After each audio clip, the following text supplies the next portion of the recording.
Bienvenidos de vuelta a Contrapoder 3.0 con José Colina Esteban Hernández. Hoy vamos a conversar con Eduardo Flores, él es vocero de Derecha Ciudadana. Buenas tardes, Eduardo, ¿cómo estás? Bienvenido.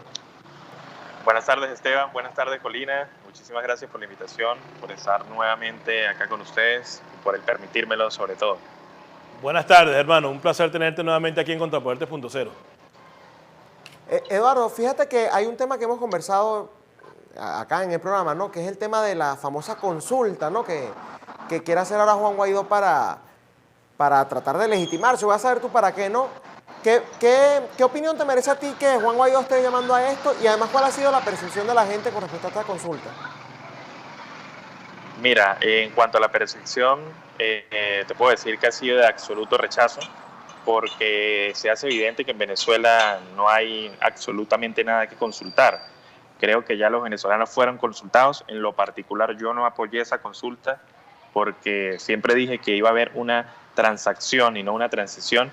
Y bueno, hoy sufrimos las consecuencias de todos aquellos que en su momento apoyaron esa consulta, ¿no? El rechazo es inminente, el rechazo es notorio, el rechazo es evidente. Y por supuesto que con esta consulta lo que se busca es obtener una legitimación más, ¿sí? Obtener un mandato para que al momento en el que vayan a diálogo, en el que vayan a negociaciones, le van a decir a los ciudadanos como que, oye, pero este es el mandato que tú me diste y este es el mandato que yo estoy cumpliendo. Aparte de eso, pues también se busca oxigenar al régimen, lanzarle el salvavidas una vez más y por supuesto cumplir con este fin, ¿no? Que es el que ha tenido Juan Guaidó, que es el de el ser una de las principales personas dentro del principal o el primer anillo de seguridad del régimen de Maduro. Lo curioso es que esta consulta tiene una trascendencia, ¿no? Yo lo escribí, lo publiqué en un artículo para el Pan Am Post, donde hice una especie de trabajo investigativo, donde la consulta nace en la Embajada de España en Caracas, consecuencia de una triangulación entre el amponato interino de Juan Guaidó, el gobierno español de Sánchez Iglesias y el régimen de Maduro, utilizando al señor López como intermediario para que éste, a través del gobierno español, intercediera ante la Unión Europea para provocar unas elecciones, una farsa contienda electoral en Venezuela. Como la cosa se agudiza, una vez se da el respaldo de Josep Borrell, se origina y se saca a la luz esta consulta.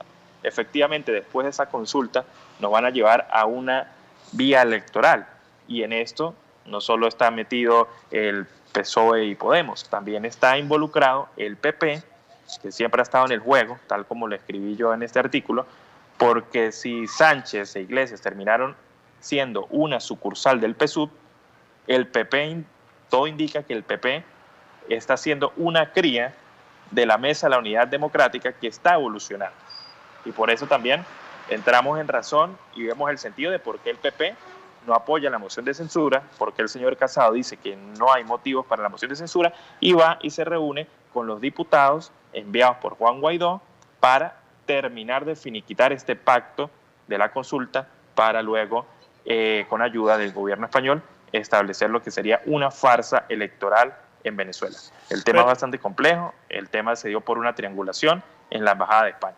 Pero se sabe, Eduardo, o has podido ver o has tenido conocimiento cuáles son las preguntas de la consulta. ¿Se ha conocido o no se sabe absolutamente nada? Yo particularmente no sé qué es lo que van a consultar ni cuáles son las preguntas, pero ¿las han colocado públicamente?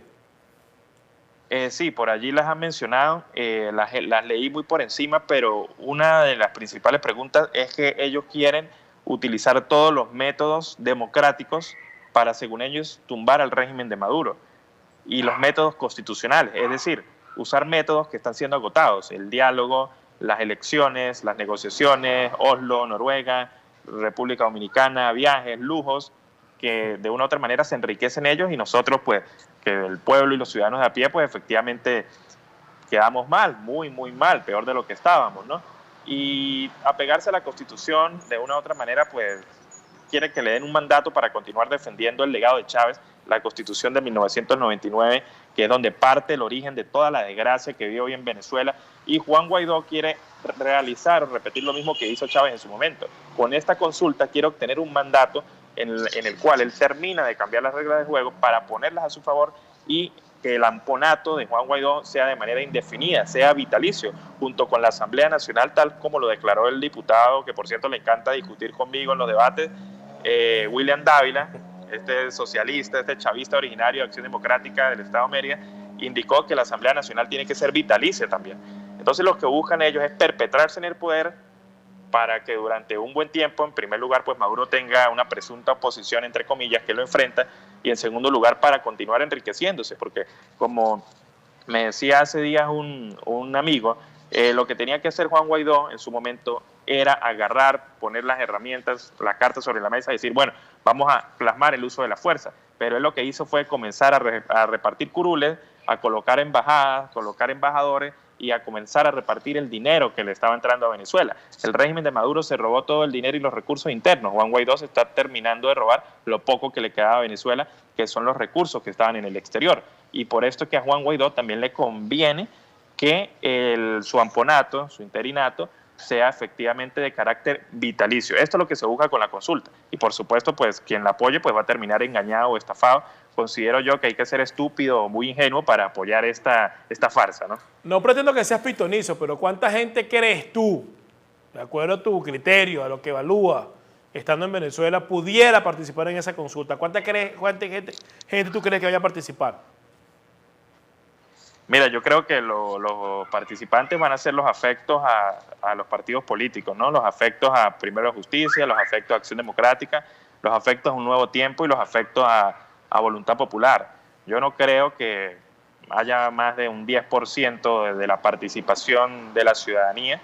En el exterior, por supuesto, creo que va a ser nula la participación, pero más sin embargo tú sabes que esta gente son comunistas, son socialistas y son especialistas en maquillar las cifras, ¿no? Sí.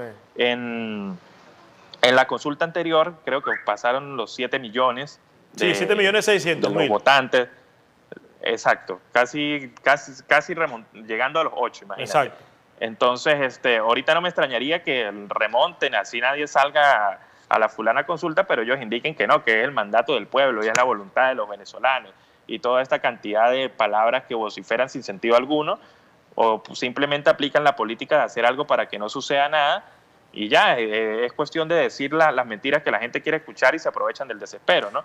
Así como hablaron del TIAR, del R2P y un sinfín de cuestiones que prácticamente terminaron haciendo todo lo contrario. Yo quiero preguntarte, Eduardo, sobre el respaldo internacional, ¿no? Porque estás hablando de la participación que tiene España con respecto a esta consulta para además apoyar eventualmente un fraude electoral en Venezuela, ¿no? Además de España, que si lo que nos estás describiendo es cierto, el PSOE, el PP y Podemos se montan en esto, sería creo que la mayoría de España apuntando hacia allá. ¿Tú crees que el resto de la comunidad internacional, especialmente la Unión Europea, porque España siempre ha sido como ese puente entre Latinoamérica y Europa, ¿tú crees que Europa se preste para terminar apoyando estos fraudes también? Mira, desgraciadamente es relativo, guarda un grado de relatividad. Yo creo que estamos en un plano bastante equilibrado entre un 50 y 50, entre que un 50% la apoye y un 50% no la apoye. El tema está muy reñido. Recuerden que tenemos a Leopoldo López Gil en el Parlamento Europeo, una ficha clave del chavismo en Europa. De hecho, en julio del año presente, Leopoldo López Gil desestimó algunas de las pretensiones que había propuesto Vox y terminó negociando con los socialistas de Europa para que se ablandaran las sanciones a Nicolás Maduro.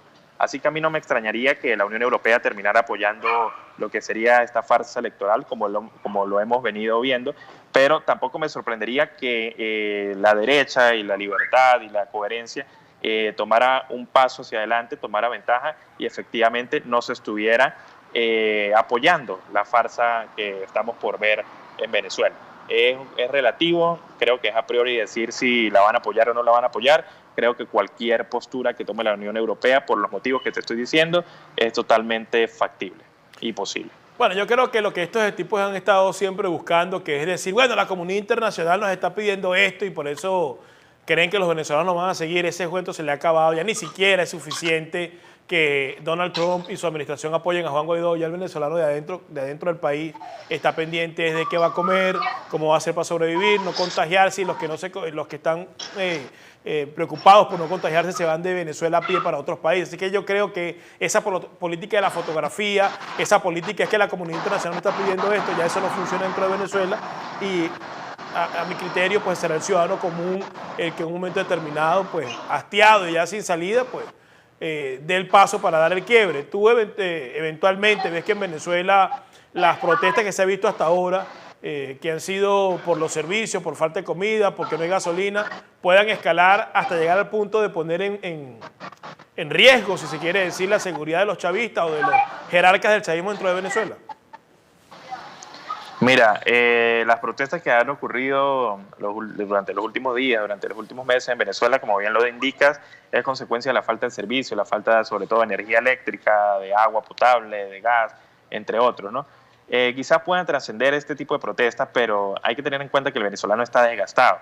Tú muy bien lo dices, el venezolano está enfocado en cómo voy a sobrevivir, cómo voy a comer, me tengo que cuidar para no contagiarme, porque no hay insumos, no hay infraestructura médica, no hay medicamentos, un sinfín de cuestiones donde llegamos al punto en el que pasa a ser prioridad el huir de Venezuela que el protestar por obtener una vida digna dentro de Venezuela, ¿no? Con eso no estoy diciendo que las protestas no trascienden, sí van a trascender, pueden trascender, pero necesitamos el apoyo externo, porque siempre y cuando no exista el apoyo externo, el apoyo internacional, el uso de la fuerza, estas protestas se van a quedar en vano y los desventajados, los que vamos a tener desventaja, vamos a ser nosotros, ¿no? En el sentido de que vamos a tener bajas, vamos a poner los muertos, vamos a poner todo el ámbito negativo y efectivamente vamos a obtener un escenario muy similar al del 2014 y al del 2017. Y esto pues no me parece viable, ¿no?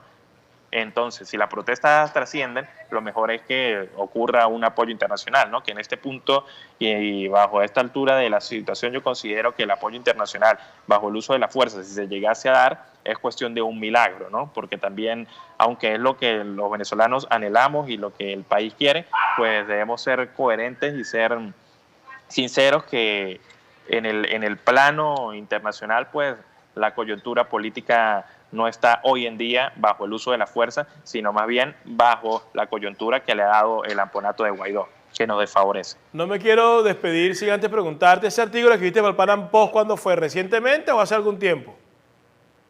Recientemente, lo publicaron hace 6 días aproximadamente, el sábado pasado. Bueno, acuérdate que el Panam Post cambió de dueño, ¿viste? Sí. Ten eso en cuenta ahí. Sí. No se te olvide. Pendiente de eso, claro Eduardo. que sí. Pendiente de eso, sí. Bueno, Tranquilo. muchas gracias, Eduardo, por habernos acompañado hoy en Contrapoder 3.0. Siempre un placer conversar contigo acá en este espacio. Vale, Esteban, Colina, gracias. Un abrazo para Gracias ambos. a ti, gracias a ti. Bueno, era Eduardo Flores, analista, activista, vocero de Derecha Ciudadana, que bueno, está hablando de la realidad de cómo ven los venezolanos la consulta dentro del país en estos momentos, donde bueno, básicamente nadie está pendiente ni de eso ni de las elecciones. Están pendientes de sobrevivir. Esto ha sido todo por hoy en Contrapoder 3.0, el programa de la derecha en Factores de Poder, que definitivamente es el canal de la información, duela a quien le duela. Mañana no se pierdan el foro antiizquierda, que tenemos un foro en materia de relaciones internacionales que va a estar bastante bueno. Hasta mañana. Este programa fue presentado por John de la Vega, abogado de inmigración.